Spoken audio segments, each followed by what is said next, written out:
तो सौहार्द, समन्वय और आगे बढ़ने का रास्ता मिलेगा। मुझे बहुत अच्छा लगा जब इस मंच पर सब प्रकार के राजनीतिक विचारधारा के लोगों का समागम देखने को मिला। मेरी उम्र 53 साल है और जब मैं कॉलेज में पढ़ने आया था तो शीशराम जी गुरुजी को तब भी मैं प्रणाम करता था, अब भी प्रणाम करता हूँ। मैं जाट बोर्डिंग में जब डिबेट में जाता था तो आके गुरुजी को ट्रॉफी दिखाता था।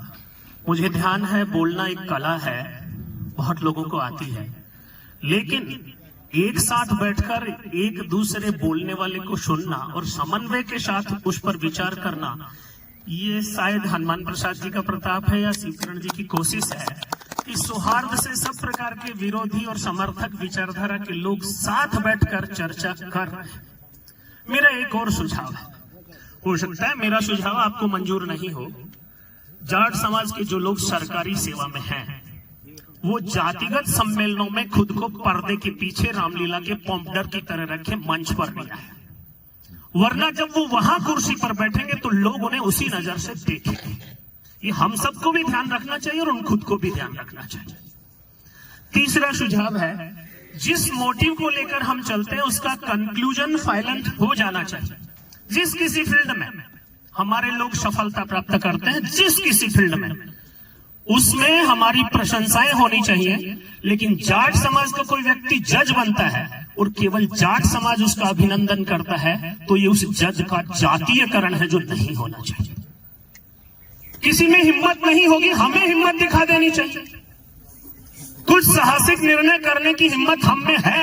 इसीलिए कल जिनकी पुण्यतिथि हम मनाएंगे, महाराजा सूरजमल की, वो हिंदुआ सूरज के नाम से जाने जाते हैं। हिंदुस्तान में कितने भी राजे महाराजे रहे होंगे, लेकिन किसी को हिंदुआ सूरज नहीं कहा गया। अगर ये उपाधि किसी को दी गई तो महाराजा सूरजमल को ही दी गई। शेखावाटी में बहुत से ऐसे लोग हुए हैं, लेकिन आजादी के आंदोलन में जिस नेता को सरदार की उपाधि मिली, उस सरदार को हम जिला हेडक्वार्टर पर भूलते जा रहे हैं। हमें उसे भी स्मरण पटल पर रखना होगा। हमारे जिन बुजुर्गों का सम्मान हम सही तरीके से नहीं कर पाए, उनका भी करना शुरू करना होगा। बहुत अच्छी बात बैंक वालों ने कही थी कि जो हमारे समाज के मुखिया हैं, उन सबको हमें श्रद्धा के केंद्र बनाकर साधना के पथ पर आगे बढ़ाएंगे तो समाज निश्चित रूप से बढ़ेगा।